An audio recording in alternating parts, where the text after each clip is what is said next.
That's what I I believe. think I know what I want to say. Yeah. And I want to be very clear on this because I think it's by far more important. We can talk about the relationship stuff because it's a lot more fun to talk about. We can joke about it more. Yeah. And we spent more time on it, but I think it's by far more important that I speak on the envy part. Yes. And I want to say right quick to anyone that's ever listening to this or whatever, you have to make sure that if there's something that you're envious of or there's something that you want, that you actually understand and know what it is that you want. Because you could be looking at it through rose-tinted glasses, as they say. Like a very easy example is you want that big house, you want that mansion, but it comes with taxes. It comes with caring for the shit. It comes with, it gets dirty very easily. Expensive things are expensive to repair.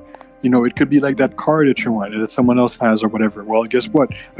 Cars have insurance that you have to get. They're more expensive to fix. If what you want is a luxurious place that's like, and the reason you want a big house is because typically speaking they're aside from everyone else, they're kind of in isolation. What you may really want is the isolation, in which case just go somewhere else, man.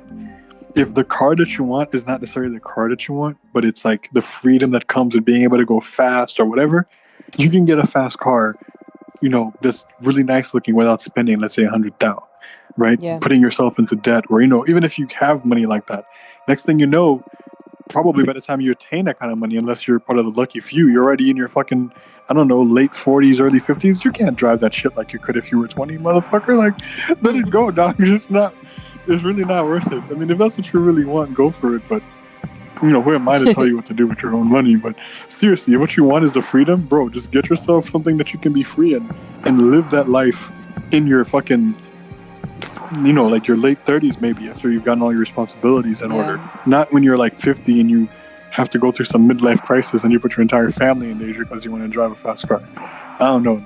I mean, I guess I might have at this point already drove the point home. At least I'm hoping. Make sure that it's not the thing that you want that you really want, but that's Ryan Spice Girls. It's what comes with it that you want. Yeah. And if it's what comes with it that you want, make sure that you assess your needs and your wants to make sure that what you want doesn't cost a fortune.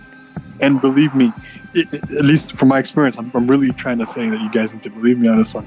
You might live a better life, a happier, more comfortable life if you see it in those terms.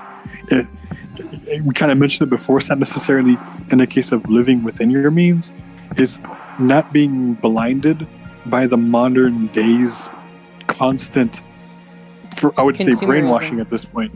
Consumerism. Yeah, materialism of like flashing fancy shit in your face, right? That you say, oh, I want that. No, you don't. You think you do, but you don't. When you have a lot of money, bro, it's kind of like you see many celebrities talk about that shit. All of a sudden, they see you as like this animal they want to prey upon, or like this thing that they can use for their money. You don't want to live that life, not knowing if the person that's next to you just really is there because of what you have, the shit you own. You know what I mean? I mean, whatever. Anyways, I don't want to ramble. Yeah. Albeit I may already have. Yeah. But I think in the most simplest terms, make sure that what you want is not just the idea. It's something deeper than the idea of it. It's the reality of it. It's the ups and the downs, the bad and the good of the thing itself. And also understand and realize and make sure that you yourself know that what you want is not just the thing. It's also it's like, maybe understand that the thing you want may just be the happiness that you believe it might give you. It may not be that thing you might want is 100%. not actually what you want. It's what you believe will give you is the happiness. And that's a trap in life, where sometimes you don't know what will make you happy, and you got to figure it out. And you know what, the thing you might think that will make you happy isn't actually what's going to make you happy. It's happiness is a state of mind. That's what I believe. It's not something you chase. It's not something you can achieve or attain. It is something that you can only feel in the moment. So you have to figure out what makes you happy in the moment, and then recreate it every single time.